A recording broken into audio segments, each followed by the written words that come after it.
ದೇವರಿಗೆ ಸ್ತೋತ್ರವಾಗಲಿ. ಬೆಳಗಿನ ಜಾವದಲ್ಲಿ ದೇವರು ಕೊಟ್ಟಿರುವ ವಾಕ್ಯ ಭಾಗ ಪ್ರಕಟಣೆ 20:13. ಅವನವನ ಕೃತ್ಯಗಳ ಪ್ರಕಾರ ನ್ಯಾಯ ತೀರ್ಪು ಆಯಿತು. ಆಮೇಲೆ ಮೃತ್ಯುವು ಪಾತಾಳವು ಬೆಂಕಿಯ ಕೆರೆಗೆ ದೊಬ್ಬಲ್ಪಟ್ಟವು. ಆ ಬೆಂಕಿಯ ಕೆರೆಯೇ ಎರಡನೆಯ ಮರಣವು. ಯಾವನ ಹೆಸರು ಜೀವಬಾಧ್ಯರ ಪಟ್ಟಿಯಲ್ಲಿ ಬರೆದದ್ದಾಗಿ ಕಾಣಲಿಲ್ಲವೋ ಅವನು ಬೆಂಕಿಯ ಕೆರೆಗೆ ದೊಬ್ಬಲ್ಪಟ್ಟನು. ದೇವರಿಗೆ ಸ್ತೋತ್ರವಾಗಲಿ.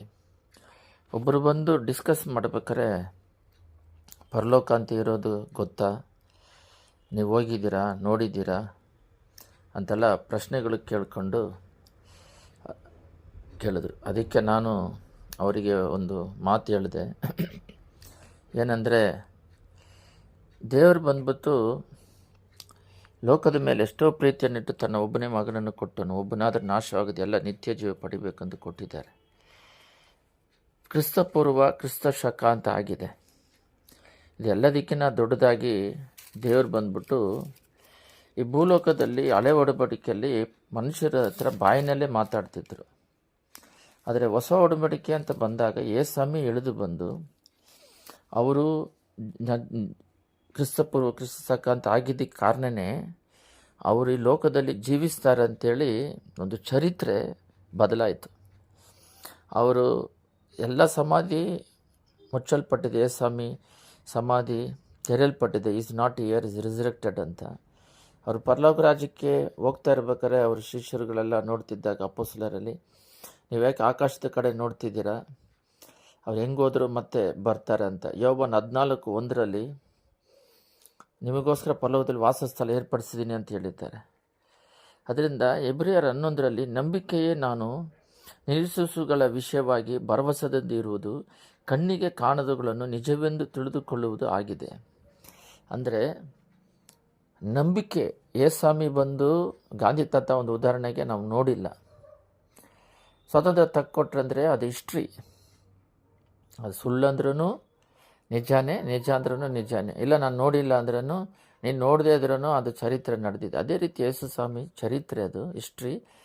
ಬಟ್ ಆದರೂ ಕೂಡ ಅವರು ಸತ್ಯ ಎದ್ದಿರೋದು ಪ್ರಪಂಚದಲ್ಲಿ ಯಾರು ಆ ಥರ ಸತ್ಯ ಎದ್ದೇಳೋಕ್ಕಾಗಲ್ಲ. ಇಷ್ಟೆಲ್ಲ ದೇವರು ನಡೆದು ತೋರಿಸಿದ್ರೂ ಇನ್ನೂ ನಂಬಿಕೆ ಬರಲಿಲ್ಲ ಅಂದರೆ, ದೇವಕುಮಾರನೇ ಭೂಲೋಕಕ್ಕೆ ಬಂದು ನಮ್ಮ ಮನುಷ್ಯರ ಮಧ್ಯದಲ್ಲಿ ನಿವಾಸ ಮಾಡಿ ಅವರು ಈ ಪಾಪಕ್ಕಾಗಿ ನಮ್ಮ ಮರಣ ಹೊಂದಿ ಮತ್ತೆ ನಮಗೆ ಒಂದು ನೂತನವಾದ ಹೃದಯವನ್ನು ಕೊಟ್ಟು ಒಳ್ಳೆ ದಾರಿಯಲ್ಲಿ ನಡೆಯೋದಕ್ಕೆ ಅವರು ಎಲ್ಲ ವಿಧವಾದ ಸಾಕ್ಷ್ಯ ಆಧಾರಗಳು ಇದ್ದರೂ ಕೂಡ, ಒಂದು ಉದಾಹರಣೆ ಹೇಳ್ಬೇಕಂದ್ರೆ, ಹೊರದೇಶದಿಂದ ಒಬ್ಬರು ರೇಡಿಯೋ ಕಳಿಸಿದ್ರು. ಇವಾಗೆಲ್ಲ ಒಂದು 50 ವರ್ಷ ಹಿಂದೆ ಅವರ ತಮ್ಮನಿಗೆ ಅವರು ಕಳಿಸಿದ ತಕ್ಷಣ ಅವರು ತೆಗೆದು ಅದು ರೇಡಿಯೋ ಚೆಕ್ ಮಾಡೋಣ ಅಂತೇಳಿ ಪ್ಲಗ್ಗಲ್ಲಿ ಹಾಕಿದ ತಕ್ಷಣ ಹೊಗೆ ಬಂದುಬಿಡ್ತು. ಏನಿದು ಹೊಗೆ ಬಂತಂತ ಆಮೇಲೆ ಅದ್ರ ಒಳಗಡೆ ಇರೋದು ಲೆಟ್ರ್ ಓದಿದ್ರೆ ನಮ್ಮ ದೇಶದಲ್ಲಿ 120 ವ್ಯಾಟ್ಸು, ಆದರೆ ಇಲ್ಲಿ ಇಂಡಿಯಾದಲ್ಲಿ 2 ವ್ಯಾಟ್ಸ್ ಇದೆ, ಅಡಾಪ್ಟರ್ ತಗೊಂಡು ಕನೆಕ್ಟ್ ಮಾಡಿರಿ ಅಂದರು. ಆದರೆ ಇಲ್ಲಿ ನೋಡಿದ್ರೆ ಆ ಥರ ಅವರು ಆ ಬುಕ್ಕನ್ನು ಓದಿದಿದ್ರೆ ಆ ರೇಡಿಯೋ ಬರ್ನ್ ಆಗ್ತಿರಲಿಲ್ಲ. ಆ ಲೆಟ್ರನ್ನು ಓದದೇ ಇರೋದರಿಂದ ಅವರು ಆ ರೇಡಿಯೋನ ಸುಟ್ಟಾಕೊಂಡ್ರು. ಅದೇ ರೀತಿ ರೇಡಿಯೋನೇ ನಮ್ಮ ಜೀವಿತ. ಇದರಲ್ಲಿ ಎಲ್ಲಿಂದ ಬಂದ್ವಿ, ಎಲ್ಲಿಗೆ ಹೋಗ್ತಾ ಇದ್ದೀವಿ, ಹೆಂಗೆ ಜೀವಿಸಬೇಕು, ನಾವು ಏನು ಮಾಡಬೇಕು, ಏನಕ್ಕಾಗಿ ಬಂದಿದ್ದೀವಿ, ಎಲ್ಲ ಇದರಲ್ಲಿದೆ. ಮನುಷ್ಯನ ಸೃಷ್ಟಿ ಮಾಡೋಂಗೆ ಬಿಡೋದಿಲ್ಲ. ಚಿಕ್ಕ ಒಂದು ಮಾತ್ರೆಯಲ್ಲೂ ಕೂಡ ಡಿಸ್ಕ್ರಿಪ್ಷನ್ ಹಾಕಿರ್ತಾರೆ, ಇದು ಏನು ಎತ್ತಂತ. ಆ ರೀತಿ ಹಾಕಿರೋರು ದೇವರು ಈ ಲೋಕದಲ್ಲಿ ಮನುಷ್ಯ ಕುಲವನ್ನು ಸೃಷ್ಟಿ ಮಾಡಿ ಹಂಗೆ ಬಿಟ್ಬಿಡೋದಿಲ್ಲ. ಆದರೂ ಕೂಡ ಕುಟುಂಬದಲ್ಲಿ ಏನಕ್ಕೆ ಸಮಸ್ಯೆಗಳು, ಏನಕ್ಕೆ ಒಬ್ರು ಕಂಡ್ರೆ ಒಬ್ರಿಗೆ ಆಗೋದಿಲ್ಲ, ಏನಕ್ಕೆ ವೈರಾಗ್ಯಗಳು, ಸೈತಾನ್ ಎಲ್ಲಿಂದ ಬರ್ತಾನೆ, ಮಾಂತ್ರಿಕ ಕ್ರಿಯೆಗಳು ಏನಕ್ಕೆ ಲೋಕದಲ್ಲಿ, ಏನಕ್ಕೆ ಇಷ್ಟೆಲ್ಲ ಅನಾಹುತಗಳು, ಯಾರಿಂದ ನಡೀತಾ ಇದೆ, ದೇವ್ರ ಕಾರಣನ ನಾವು ಕಾರಣನ, ಮೊದಲು ಇವೆಲ್ಲ ವಿಷಯಗಳು ತಿಳ್ಕೊಬೇಕಂದ್ರೆ ನಾವು ಸತ್ಯವೇದ ಪ್ರಾರ್ಥನೆ ಮಾಡೋದಾಗಲಿ, ಪರ್ಸನಲಾಗಿ ಇರಬೇಕು, ವಾಕ್ಯವನ್ನು ಧ್ಯಾನಿಸೋದಾಗಲಿ, ದೇವ್ರ ಮಕ್ಕಳ ಜೊತೆ ಐಕ್ಯತವಾಗಿದ್ದರೆ ಮಾತ್ರ ಈ ಲೋಕವನ್ನು ಜಯಿಸಲು ಸಾಧ್ಯ. ಇಲ್ಲದೆ ಹೋದರೆ ಆಟೋಮೆಟಿಕ್ಕಾಗಿ ನಾವು ಲೋಕದಲ್ಲೇ ಇರ್ತೀವಿ. ಆದರೆ ಲೋಕದ ಅವಶ್ಯಕತೆಗಳ ಸಮಯಕ್ಕೆ ಸಮಸ್ಯೆಗಳು ಬಗೆಹರಬೇಕಂತ ಅನ್ಕೊತೀವಿ ಹೊರತು ಆದರೆ ಪರಿಪೂರ್ಣವಾಗಿ ಬಗೆಯನ್ನು ಅರಿಯಲ್ಲ, ಅದು ಜಾಸ್ತಿನೇ ಆಗ್ತಾ ಇರುತ್ತೆ. ಆದರೆ ದೇವ್ರನ್ನ ಹುಡುಕಿ ಬಂದರೆ ಅವರು ಅದನ್ನು ಎಲ್ಲ ಕಷ್ಟಪಡೋರು ಹೊರೆ ಹೊತ್ತು ನನ್ನ ಬಳಿ ಬಿರಿ, ನಾನು ನಿಮಗೆ ವಿಶ್ರಾಂತಿ ಕೊಡ್ತೀನಿ. ಅದು ಭಾರವಿಲ್ಲದಾಗಿ ಲಘುವಾಗಿರುತ್ತೆ. ನಮ್ಮ ಭಾರವೆಲ್ಲ ಅವರು ತಗೊಂಡು ನಮಗೆ ಕಷ್ಟ ಇಲ್ಲದಂಗೆ ಮಾಡ್ತಾರೆ. ನಿತ್ಯ ರಾಜ್ಯಕ್ಕಾಗಿ ಯೇಸುಸ್ವಾಮಿ ಇಳಿದು ಬಂದು ಸತ್ತಿ 3ನೇ ದಿನ ಎದ್ದು ಕೂಡ ನಾವು ನಂಬಲ್ಲ ಅಂದರೆ ನಂಬಿಕೆ ಮುಖ್ಯ. ಅವರು ಕಣ್ಣಿಗೆ ಅದು ನಡೆದಿದೆ ಅಂತ ನಿಜವೆಂದು ಹಿಸ್ಟ್ರಿ, ಅದನ್ನು ನಂಬಿ, ಹಿಸ್ಟ್ರಿ ಅಂದರೆ ಸತ್ತರೆ ಸತ್ತಿದ್ದಂಗೆ.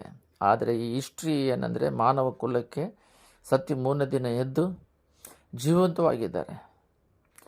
ಅವರು ಪರಲೋಕ ರಾಜ್ಯದಲ್ಲಿ ನಮಗೋಸ್ಕರ ವಾಸಸ್ಥಳ ಸಿದ್ಧ ಮಾಡಿದ್ದಾರೆ. ನಾವಿಲ್ಲಿ ರಕ್ಷಣೆ ಹೊಂದದೇ ಇದ್ದರೆ ಪರಲೋಕ ರಾಜ್ಯ ಇಲ್ಲ. ಲೋಕದಲ್ಲಿ ಎಲ್ಲ ಕಳಿಸ್ಕೊಡ್ತಾರೆ, ಪರಲೋಕ ರಾಜ್ಯ ಹೋಗುವ ದಾರಿ ಹೇಳ್ಕೊಡೋದಿಲ್ಲ. ಸಭೆ ಮಾತ್ರನೇ ಹೇಳ್ಕೊಡೋದು. ನಾವೆಷ್ಟಾದರೂ ಓದಿ ಎಷ್ಟು ಉನ್ನತವಾದ ವ್ಯಕ್ತಿ ಆದರೂ ಇರ್ಬೋದು, ಆದರೆ ಪರಲೋಕ ರಾಜ್ಯಕ್ಕೆ ಹೋಗೋದಕ್ಕೆ ಒಂದೇ ದಾರಿ, ಬೈಬಲ್ ಒಂದೇ, ಯೇಸುಸ್ವಾಮಿ ಒಂದೇ, ನಾನು ಮಾರ್ಗವು ಸತ್ಯವು ಜೀವವಾಗಿದ್ದೇನೆ ಅಂತ ಹೇಳಿದ್ದಾರೆ. ಅದರಿಂದ ಪಾಪದಿಂದ ಬಿಡುಗಡೆ, ಅವ್ರ ರಕ್ತದಿಂದ ತೊಳೆಯಲ್ಪಟ್ಟು ದೇವರ ಮಗನಾಗಿ ಆದಮೇಲೆ ನಾವು ಅವ್ರ ಜೊತೆಯಲ್ಲಿ ಐಕ್ಯತೆ ಆಗಿ ದೇವ್ರ ಜೊತೆಯಲ್ಲಿ ಇದ್ದು ಆ ಪರಲೋಕವನ್ನು ಸುಧಾರಿಸಿಕೊಳ್ಬೇಕು. ನಮ್ಮ ಹೆಸರುಗಳು ಅಲ್ಲಿ ಜೀವಭದ್ರ ಪಟ್ಟಿಯಲ್ಲಿ ಬರೆದಿರ್ತಾರೆ. ದಿನಾಲೂ ಆತ್ಮಿಕತೆಯಲ್ಲಿ ಬೆಳೆದು ಫಲ ಕೊಡುವರಾಗಿ ಜೀವಿಸಬೇಕು. ನಾವು ಲೋಕದಲ್ಲಿ ಜೀವಿಸಬೇಕಾದ್ರೆ ಕುಟುಂಬಕ್ಕಾಗಲಿ ಲೋಕಕ್ಕಾಗಿ ಬೆಳಕಾಗಿರ್ಬೇಕು. ಯಾರಿಗೂ ನಮ್ಮಿಂದ ಹಾನಿಕರ ಇರಬಾರ್ದು. ನಮ್ಮಿಂದ ಎಲ್ಲರೂ ಆಶೀರ್ವಾದ ಹೊಂದೋರಾಗಿ, ಬ್ಲೆಸ್ಸಿಂಗ್ ಹೊಂದೋರಾಗಿ, ನಮ್ಮಿಂದ ಇತರರಿಗೆ ಒಳ್ಳೆಯದು ನಡೀತಾ ಇರುತ್ತೆ.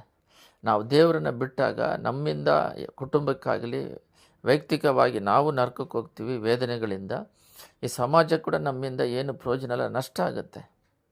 ಇದನ್ನು ತಿಳ್ಕೊಂಡು ದೇವರು ಇವಾಗ ಹೇಳಿರೋ ಪ್ರಕಾರವಾಗಿ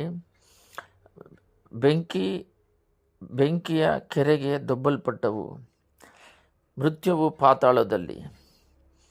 ನಾವು ದೇವರ ಕೃಪೆಯಲ್ಲಿ ಇಲ್ಲದೆ ಇಷ್ಟ ಬಂದಂಗೆ ಜೀವಿಸಿ ಅವ್ರ ಕೃತ್ಯದ ಪ್ರಕಾರ ನ್ಯಾಯ ತೀರಿಸ್ತಾರಂತೆ. ಅವರ ಜೀವನ ನೋಡಿ ಇಲ್ಲಿ ದೇವರಿಗೂ ಮನುಷ್ಯನಿಗೆ ವ್ಯತ್ಯಾಸ ಏನಂದರೆ, ಮನುಷ್ಯ ಮುಖ ನೋಡ್ತಾನೆ, ದೇವ್ರ ಹೃದಯ ನೋಡ್ತಾರೆ. ಆ ಮನಸ್ಸಾಕ್ಷಿ ಪರಲೋಕ ರಾಜ್ಯಕ್ಕೆ ಹೋದಾಗ ಅದೇ ಎಲ್ಲ ಬಹಿರಂಗವಾಗಿ ತೋರಿಸ್ಕೊಟ್ಬಿಡುತ್ತೆ. ಅಲ್ಲಿ ಯಾರೋ ಒಬ್ಬರು ಈ ಲೋಕದಲ್ಲಿ ಜಡ್ಜಿಗೆ ವಿಟ್ನೆಸ್ ಬೇಕಂತಾರೆ, ಯಾಕಂದರೆ ಅವರು ಮನುಷ್ಯರು.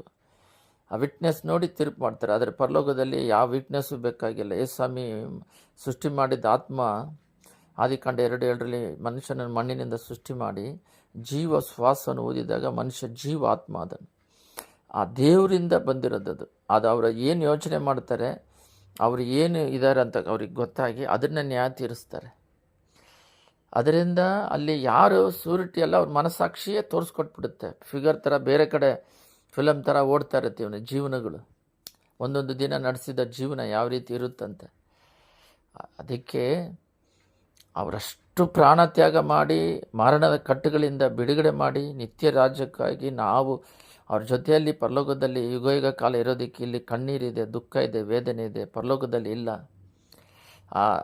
ಅದರಲ್ಲಿ ಜೀವಿಸೋದಕ್ಕೆ ನಮ್ಮನ್ನು ಆರಿಸಿ ತೆಗೆದುಕೊಂಡ್ರೂ ನಾವು ಇನ್ನೂ ಅಜ್ಞಾನಿಗಳಾಗಿ ಇನ್ನೂ ಲೋಕದ ಮೇಲೆ, ಅಂದರೆ ಲೋಕದ ಅವಶ್ಯಕತೆ ತೀರಿಸ್ತಾರೆ ಆ ಟೈಮಿಗೆ. ಬಟ್ ನಾವು ಆತ್ಮಕದಲ್ಲಿ ಎಷ್ಟು ಮಟ್ಟಿಗೆ ದೇವರಿಗೆ ಮೊದಲನೇ ಸ್ಥಾನ ಕೊಟ್ಟಿದ್ದೀವಿ, ಎಷ್ಟು ಮಟ್ಟಿಗೆ ದೇವರ ಐಕ್ಯತೆಯಲ್ಲಿದ್ದೀವಿ, ನಮ್ಮ ದೇವರ ಪ್ರಸನ್ನತೆ ಕೃಪೆಯಿಂದ ಇದ್ದೀವ, ಪರಿಶುದ್ಧಾತ್ಮ ನಮ್ಮ ಜೊತೆಯಲ್ಲಿ ವಾಸ ಮಾಡ್ತಿದ್ದಾರೆ, ನಮಗೆ ದೇವ್ರಿಗೆ ಗೊತ್ತು, ದೇವರಿಗೆ ನಮಗೆ ಗೊತ್ತಾ, ನಾವು ಅವರ ಮಗನಾಗಿಲ್ಲಿ ಜೀವಿಸ್ತಾ ಇದ್ದೀವ, ಅವರಿಗೆ ಮೆಚ್ಚುಗೆಯಾಗಿ ಜೀವಿಸ್ತಾ ಇದ್ದೀವ. ಇವಾಗ ಕಣ್ಣು ಮುಚ್ಚಿದ್ರೆ ಪರಲೋಕದಾದ್ರೆ ತೆರಿತೀವ. ಸುಮ್ಮನೆ ಮನಸ್ಸು ಬಾಯಿನಲ್ಲಿ ಹೇಳೋದಲ್ಲ, ಹೃದಯ ಅಂತರಾಳದಿಂದ ಪರೀಕ್ಷೆ ಮಾಡಿ ನೋಡಿದ್ರೆ ಎಷ್ಟು ಪಾಪಗಳು ಪರಲೋಕ ರಾಜ್ಯಕ್ಕೆ ಹೋಗೋದಕ್ಕೆ ತಡೆಯಾಗಿರೋ ಪಾಪಗಳು ಅದನ್ನು ಬಿಟ್ಟು ಹೊರಗೆ ಬಂದಿದ್ದೀವ. ನಮ್ಮನ್ನು ನಾವೇ ಪರೀಕ್ಷೆ ಮಾಡಿಕೊಂಡು ಅಷ್ಟು ದೊಡ್ಡ ರಕ್ಷಣೆ ಆನಂದವನ್ನು, ಅಷ್ಟು ದೊಡ್ಡ ಪರಲೋಕ ನಿತ್ಯ ಕಾಲ ಕಣ್ಣೀರಿಲ್ಲದೆ ದುಃಖ ಇಲ್ಲದೆ ಜೀವನ ನಡೆಸುವ ಒಂದು ಪರಲೋಕವನ್ನು ತ್ಯಜಿಸಿದ ಹಾಗೆ ಅಲ್ಲಿಗೆ ಹೋಗೋದಕ್ಕೆ ಈ ಲೋಕದಲ್ಲಿ ಇರುವ ಟೆಸ್ಟ್ಗಳು ಡೈಲಿ ಪಾಪ ಮಾಡೋದಕ್ಕೆ ಸೈತಾನ ಪ್ರೇರಿಸೋದನ್ನು ಜಯಿಸಬೇಕು. ಅದನ್ನು ಜಯಿಸಿ ನಿತ್ಯ ರಾಜ್ಯಕ್ಕೆ ಹೋಗೋದಕ್ಕೆ ದೇವರು ನಮಗೆ ಸಹಾಯ ಮಾಡ್ತಾರೆ. ಯಾವುದನ್ನು ಕಳ್ಕೊಂಡ್ರೂ ಪರಲೋಕ ರಾಜ್ಯವನ್ನು ಕಳ್ಕೋಬಾರ್ದು. ಅದಕ್ಕಾಗಿ ಪ್ರಯಾಸ ಪಡಬೇಕು. ಒಂದು ಸೇವಕರು ಹೇಳ್ತಾ ಇದ್ದಾರೆ, ಅವರಿಗೆ ಎಷ್ಟೋ ಕಷ್ಟ ಅಂತೆ. ಆ ಕಷ್ಟ ಬಂದಾಗ ಅವರೊಂದು ಮಾತು ಹೇಳ್ತಾ ಇದ್ದಾರೆ, ಪರಲೋಕ ರಾಜ್ಯದಲ್ಲಿ ನನಗೆ ಸಿಗುವ ಬಹುಮಾನ ಮುಂದೆ ಈ ಲೋಕದಲ್ಲಿ ಬರುವ ಕಷ್ಟ ಏನಿಲ್ಲ. ಯಾಕಂದರೆ ಅದು ನಿತ್ಯ, ಯುಗ ಕಾಲ ದೇವ್ರ ಜೊತೆಲಿ ಇರೋದು. ಅದ್ರ ಮುಂದೆ ಇದೇನು ಕಷ್ಟ ಅಂತ ಹೇಳಿದ್ರು. ಅದಕ್ಕೋಸ್ಕರ ನಾವು ರೀತಿಯ ಜೀವಬಾಧರ ಪಟ್ಟಿಯಲ್ಲಿ ನಮ್ಮ ಹೆಸರು ಬರೆದಿದೆಯಾ ಇಲ್ಲ ಪರೀಕ್ಷೆ ಮಾಡಿಕೊಂಡು ದೇವರಿಗೆ ಮೆಚ್ಚುಗೆಯಾಗಿ ಜೀವಿಸಿ ಈ ಲೋಕಯಾತ್ರೆಯನ್ನು ಮುಗಿಸಿ ಹೋಗೋಣ. ಆಮೇನ್.